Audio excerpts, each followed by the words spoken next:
ரொம்பவே அருமையான குட்டி கதை. புண்ணிய கணக்குனா இதுதான், கேளுங்களேன். மதுரை ரயில் நிலையத்தை விட்டு சுமைகளுடன் வெளியே வந்தேன். வீட்டுக்கு போக ஆட்டோ பேசினேன்.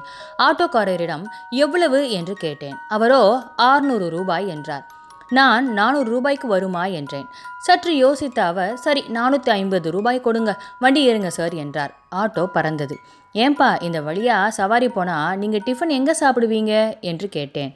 ரோட்டு கடையில் தான் சார் அப்படின்னு அவர் பதில் சொன்னார். அப்போ நீங்கள் சாப்பிடும் கடை எதுவோ அங்கேயே வண்டியை நிறுத்துங்க, இருவரும் டிஃபன் சாப்பிட்டு விட்டு போவோம் என்றார். 2 கிலோமீட்டர் தாண்டி ஒரு புளிய மரத்தின் ஓரமாய் இருந்த தள்ளுவண்டி கிட்ட ஆட்டோ நின்றது. ஒரு நடுத்தர வயது அம்மா. அவர்கள் கணவர் துணையற்றவர் என சொல்லியது அவரது தோற்றம். வாங்க சார் என்றார். இங்கே தான் சார், வயிற்றுக்கு ஒன்றுமே பண்ணாது என்றார் அந்த ஆட்டோ டிரைவர். இட்லி, வடை, பொங்கல், பூரி என ஒரு கட்டு கட்டினோம். எவ்வளோமா என்றேன். 60 ரூபாய் என்றார். நான் 100 ரூபாய் கொடுத்தேன். மீதியை சில்லறையாக பொறுக்கியது அந்த அம்மா. இன்னைக்கு வியாபாரம் டல் சார், அதான் சில்லறை கொஞ்சம் கஷ்டம் சார் அப்படின்னு பதில் சொல்கிறாங்க.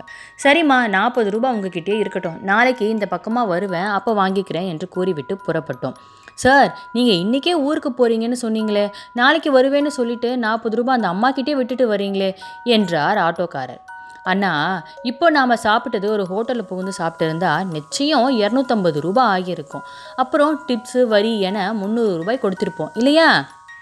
எப்பப்போ வாய்ப்பு கிடைக்குதோ அப்பப்போ இந்த மாதிரி ஆளுங்களுக்கு நாம் உதவணும் அண்ணா என்றேன்.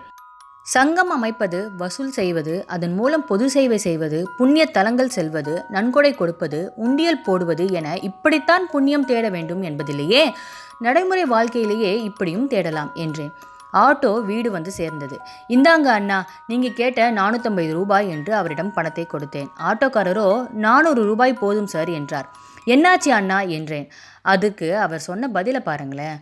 அந்த 50 ரூபாய் உங்ககிட்ட இருந்தால் நீங்கள் இந்த மாதிரி யாருக்காவது உதவி செய்வீங்கள்ல சார், அதன் மூலம் எனக்கு ஒரு புண்ணியம் கிடைக்கட்டுமே அப்படின்னு பதில் சொல்கிறாரு ஆட்டோக்காரர். ஒரு கணம் மூச்சு நின்றது அவருக்கு.